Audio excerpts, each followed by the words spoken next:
Šiandienos Lietuva Amerika serija pakankamai išskirtinė. Svečiuose su mumis šiandieną Hajdu Gábor, Rumunijos parlamento Užsienio reikalų komiteto pirmininkas. Kalbamės visai netrukus po to, kai Rumunija vos per plauką išvengė prorusiško prezidento. Nicușor Dan pergalė tai nėra atsitiktinumas, o pilietinės visuomenės darbas. Tai buvo pasirinkimas tarp tolimesnės vakarietiškos krypties ir tamsos.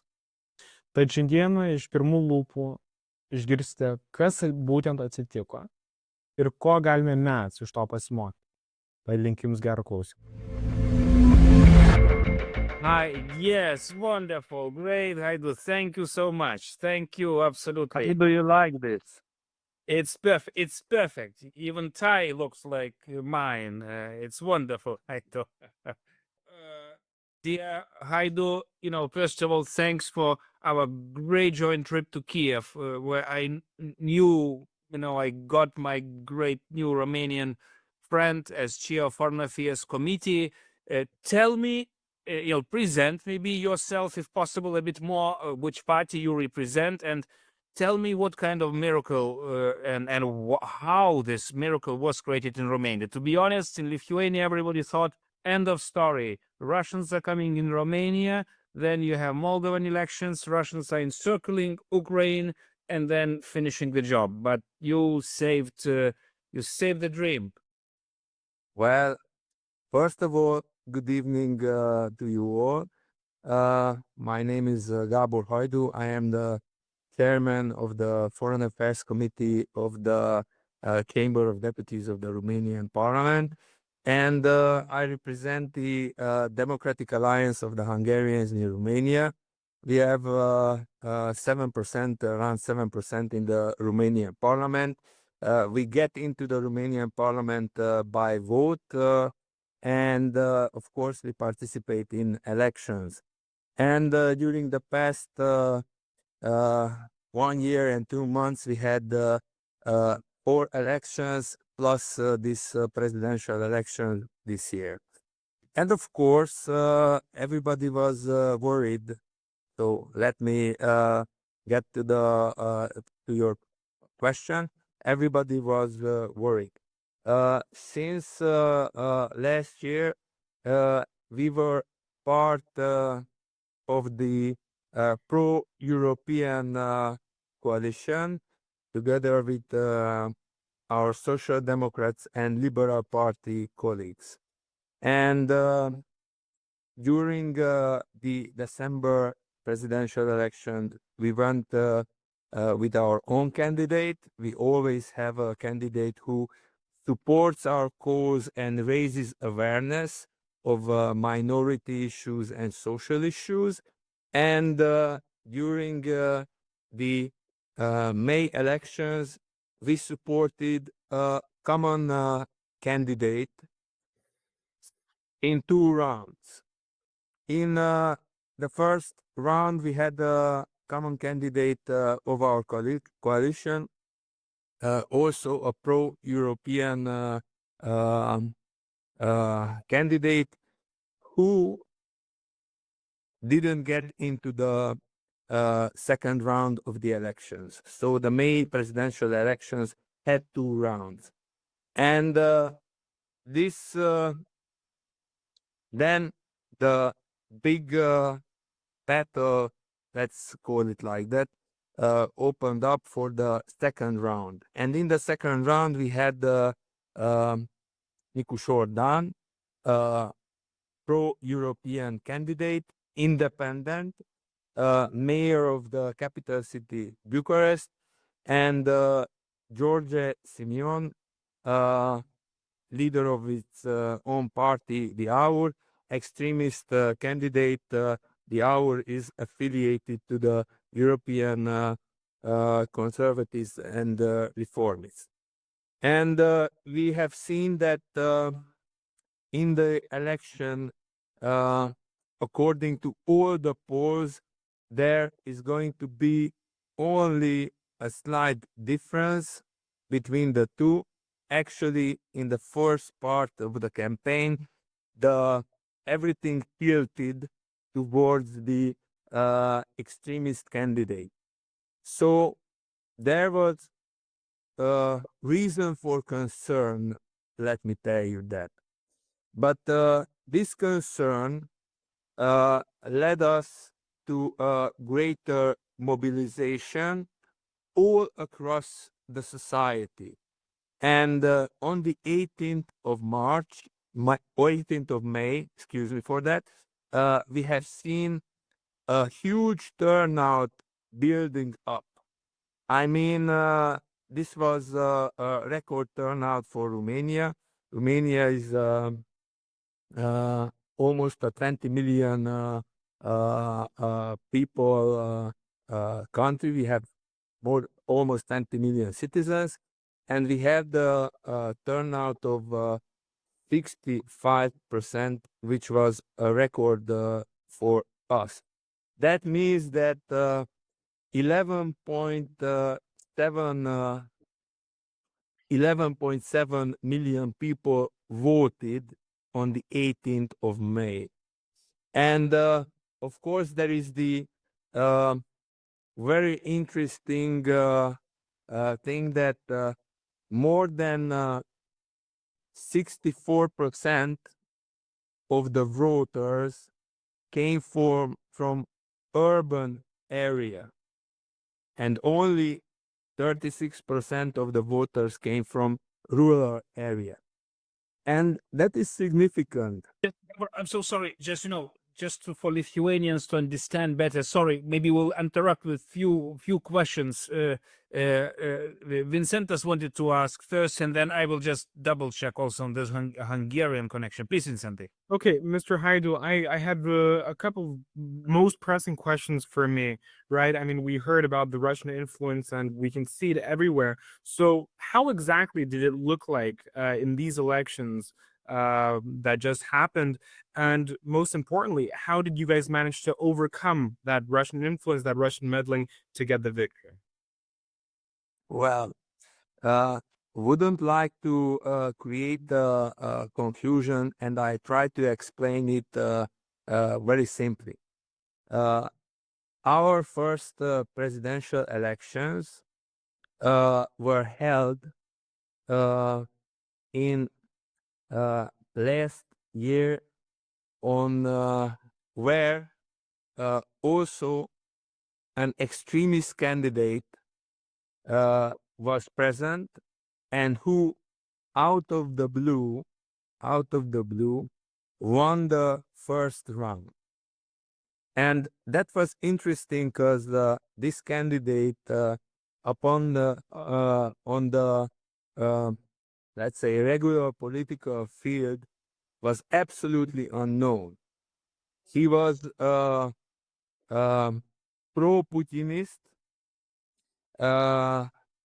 advocate of Russia, against the European Union, against NATO. And practically he won that first round in December. And there was a problem with him, as he declared zero campaign expenses. Just imagine a country the size of Romania, somebody wins such an election with zero expenses. And then the authorities immediately delved in and started to investigate. And in a week or so, interesting facts emerged. So that his online campaign, which was the core of its campaign activity, was financed from outside sources, and many financial sources pointed to Russia. And we have seen that the network of these social media profiles was set up years ahead, and all these networks activated itself during the campaign. and he was pushed in absolutely against the law, and he won. Why it was against the law? It was against the law because for all regular presidential campaign participants, it's clear. When you advertise yourself, you have to show that it's a political advertisement. You have to show the sources and everything. And all the other candidates were playing by the rules, and the one who won was playing outside the field, and all the algorithms, all the systems set up beforehand, of course, favored him. And this is how he got such a big vote. And then the constitutional, just 1 second, then the Constitutional Court analyzed all these reports provided by the investigational and secret services, analyzed it, and had to annul the election, presidential election, in integrum. And this doesn't hurt him. It hurt the other candidates who were playing by the rule. Well, and first of all, congrats to your secret services and for the courage to, showing those networks and so quickly, effectively dismantling them. But then again, politically, Gábor, you mentioned your, Hungarian party that represents minority. By the way, interesting, Vincentas, that figures are more or less the same like a Polish minority in Lithuania, around 7%. And unfortunately, Polish minority not always votes for European candidates in our case, but okay, that's different. Tell me, my first question, how come? Because most of Lithuanians, they see your role, but they ask me, Orban is not playing well on Ukrainian side.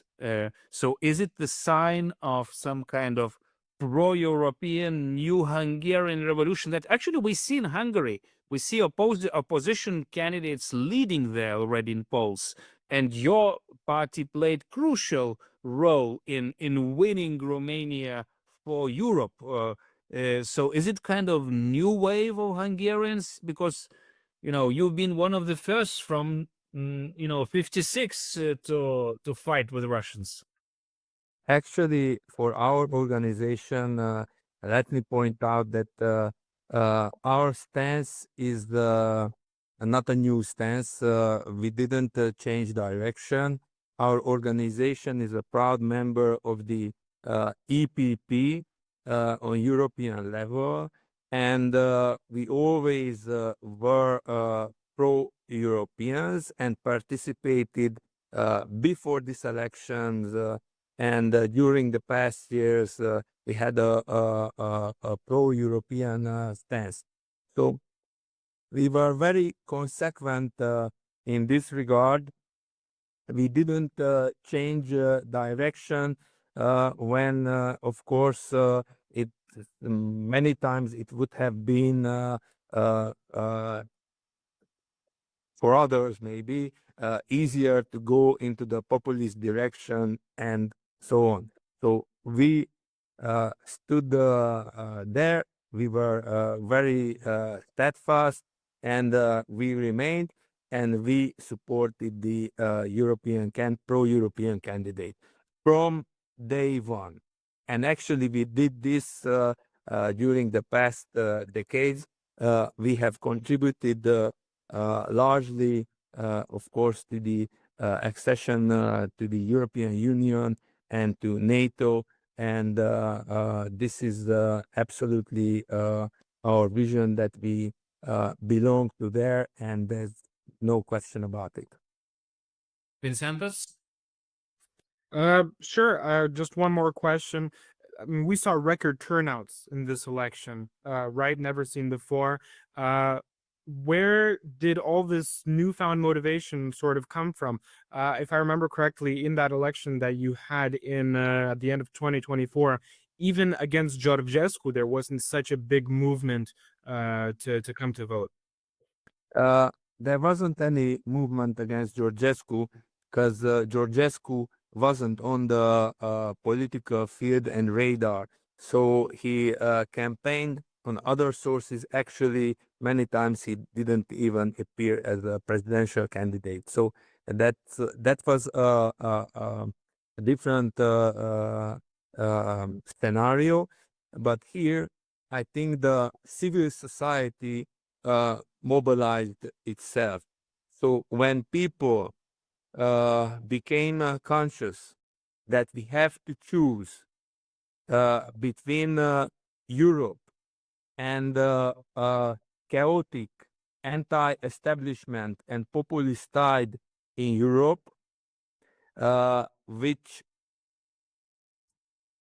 geopolitically could push Romania into the unknown, into chaos, then people became aware and mobilized themselves. And it was great to see this. And this is why we had a huge turnout in the urban area. And let me point out 64%. And in my constituency, which is mostly Hungarian inhabited county, for example, 91% of the votes went for the pro-European Nicușor Dan candidate.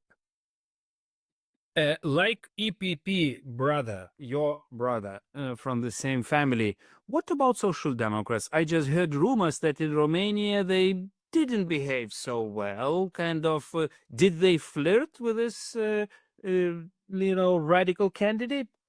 Because your party is of course. What about the left? Well, the Social Democrats were not in a top organizational shape during these elections. And the past year was not a successful year for them. And yesterday, the Social Democrat party leader resigned, and this was, of course, a very obvious measure. And after the December elections, they felt that they couldn't mobilize their electorate in any directions. So they were, because of these internal issues, a bit disorganized and divided, although they participated in the pro-European coalition. But let bygones be bygones. We expect that the Social Democrats will vote and give confidence for our new government in a week or so.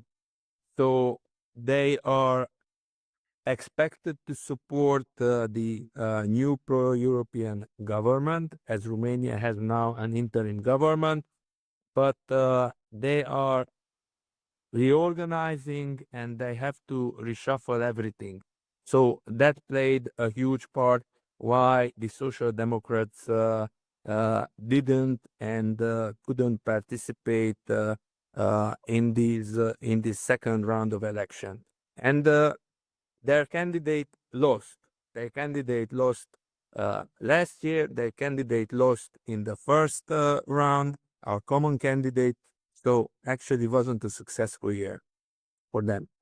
So it's a good, I hope, inspiration for our Social Democrats who are still playing with some kind of radicals. They entered into coalition, but it's good that your socialists are coming back also to European family, and that could be a good lesson for our socialists that one day they will also lose that game together with those radicals. But and also another interesting thing that Putin is trying, of course, to enter into our political scenes, not only from the left but from the right. All those radicals, they try to destroy the center left or center right, but that's happening, of course, everywhere. Well, okay, I'm really happy. And what about? I also heard that foreign vote matters a lot. Youth vote as well. It's a bit what also saved Moldova. I heard. Like you are also moving like together in this pattern. Or if I'm wrong. It was a huge turnout of the Romanian citizens living abroad. Around 1.5 million people voted there, and some 55% of them voted for the extremist candidate. And that was an anti-establishment vote. And we have to acknowledge that many people are fed up with the classical political establishment. And that is an important conclusion for all the parties in Romania. And I think all the parties everywhere, that people are just fed up of the same approach and the same language and the same attitude. And this is why we have seen, I think, this huge anti-establishment vote. Maybe in its depth wasn't all anti-European vote, but was a vote against something that they want to get rid of. And that tide was the extremist candidate ride that tide, like a surfer. So he was very clever in this regard. And let me add one more thing, because this sounds like an action movie. After December, the annulled election, there were movements in the extremist camps. And of course, then the authorities were watching them. And they made searches. And the Georgescu, the extremist candidate Georgescu, who endorsed George Simion openly in this election, had a big background network of ex-military, former foreign legionnaires, and the authorities made a lot of house searches, and they found a lot of weapons, military weapons, and they monitored the WhatsApp and so on communications, and they have seen that they were preparing to go into action during rallies and so on. So this sounds like an adventure movie, but it shows that the whole network of mercenaries was behind this, and it is really scary to see this in a European Union country. And I think in our countries, and we are all on the border of something, one has to be more watchful and more careful so that this doesn't happen. Mr. Hajdu, I have probably one last question from my side. We're all very happy about the results in Romania, but we're also looking at other similar situations that are going to happen later on this year. For example, in Czechia, in the Czech Republic, we see a very concerning possibility that in the parliamentary elections, we'll have the pro-Russians come back to power. So I'm just wondering, what are the lessons that we can take from the Romanian victory and how can we apply it to other cases? Should we put more trust in civil society? Should we put more trust in our government institutions? How do we continue winning in this way? Wouldn't want to comment on upcoming elections in the neighboring country, but I would like to point out, beside our example, where civil society mobilized itself, the press mobilized itself, influencers, artists, singers, and so on. It's an important case study because people were aware and explained and stood up for something. But there was another interesting election that as a OSCE delegate I observed, and it was the Polish parliamentary election. And I was stationed in Krakow, and I have seen during the day a huge turnout. People who usually didn't vote. And around 7:30 p.m., actually the voting bulletins were finished. The voting bulletins actually were distributed according to the usual number plus 20% in the morning. So they were prepared, but they weren't prepared of the civil society's reaction. And I think this shows that people, when they see that something important is happening as the orientation of their country towards the extremes or towards Europe, when this question is on the horizon, they can mobilize themselves.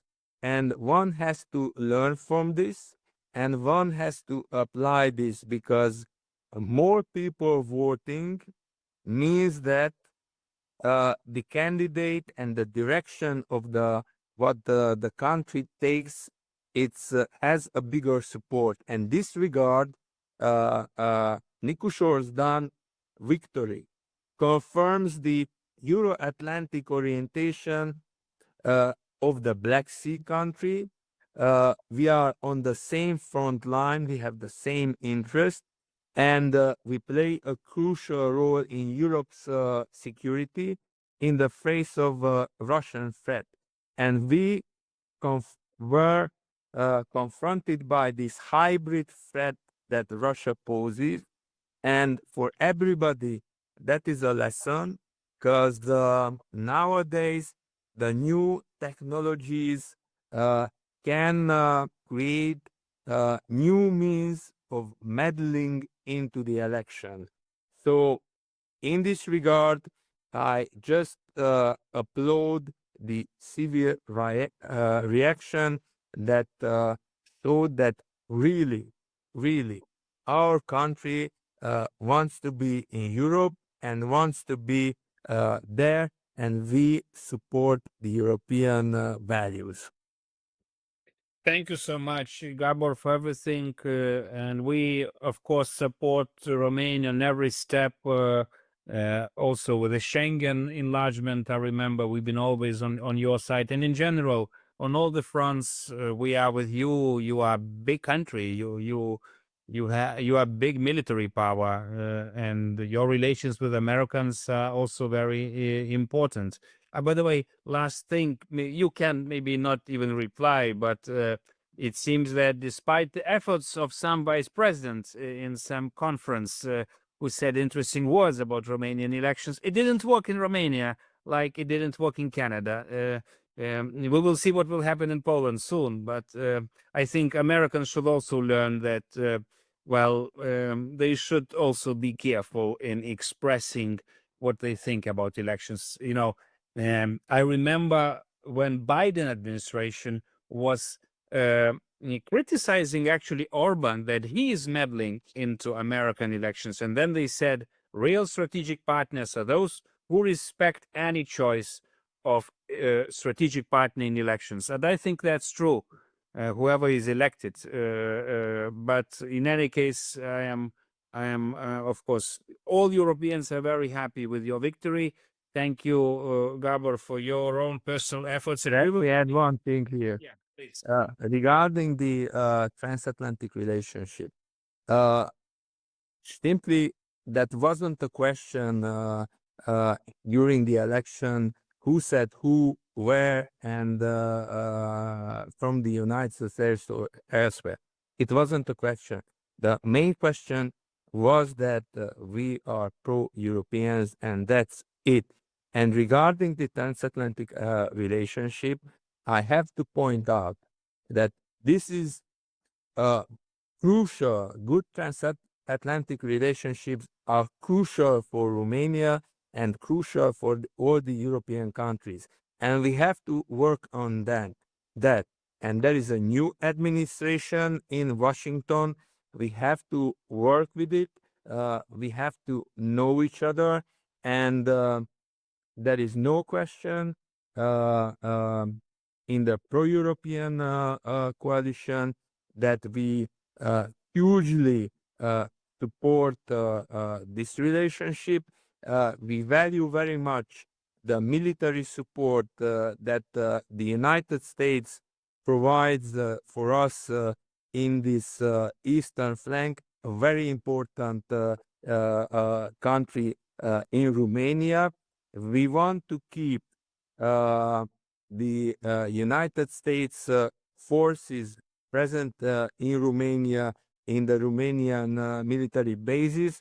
We want to keep them here as they represent a fantastic security guarantee for us all. So there is no question about it. I think we can work on the approach. We can work on the communication. We have to do that. The past months saw that. So regardless who won the presidential elections, he's also in favor of maintaining a good transatlantic relationship. Gabor, I agree with you, and this was a reply of very good diplomat. But I'm former diplomat. I served in diplomacy 23 years, and as Lithuanian former ambassador in America, I would say what also our brothers and sisters said in EPP. Well, Americans should understand that it's not only those groups who are in some cases linked to Russia, the best friends of America, because usually those who are linked to Russia, they are very anti-American. And we as the EPP family, we always are very transatlantic and pro-American. We are a very good partner for Americans, and we hope to prove it. We recently joined as my party, the IDU, where we have Republicans, and we should communicate together. It's not only ECR, it's also EPP, the biggest, the strongest family that you also represent in Romania. Thank you very much, Gabor, for everything. I want to come to Romania again. Well, I still remember the sad moments in Bucharest 2008 summit where we didn't manage to push Ukrainian and Georgian membership action plan, but sooner or later we will fix it together. I think we can fix a lot of things, and first Europe has to fix its relationship with the US. And I think when we talk about that, we have to acknowledge our transatlantic partners' main global concern. And their main global concern is their relationship with China. So if we want to a partnership, we have to acknowledge not only what we want from them, but what their main concern is. And then step by step, we can evolve. I'm really confident in that. And this is not the waiver is, this is not a diplomatic answer. This is just an honest opinion of what I have seen during the past months. Gabor, my last suggestion, Lithuania's divorced from 17+1 format with China, and we are happy, and it's okay, and our economies are growing, and nothing happened. So do it with Romania, say goodbye to this Chinese format, and Americans will actually appreciate it. Okay, but I'm sorry with those suggestions. You know what better you can do. You raised new topics I had to answer. Okay, thank you, really. Good luck, and see you in all the other front lines of freedom. See you in Kiev, see you in Bucharest. Please come to Vilnius. Thank you, really, for that friendship that we have. I expect your visits in Bucharest. Thanks and have a nice day. Tai buvo ne tik pokalbis apie Rumuniją, tai buvo priminimas apie mus pačius. Nicușor Dano pergalė nebūtų įvykusi be aktyvios, sąmoningos pilietinės visuomenės. Žmonės atėjo, balsavo ir pasakė griežtai, mes renkamės laisvę, o ne baimę. Tyliai, bet aiškiai, kuo daugiau žmonių įsitraukia, tuo sunkiau blogiui laimėti. Kuo daugiau balsų, tuo daugiau vilties. Tad ačiū, kad klausėtės, dalinkitės, komentuokit, prenumeruokit. Šita kova yra mūsų visų. Tad nekatrauju jūsų pamatyti sekančioje serijoje ir iki sekančio.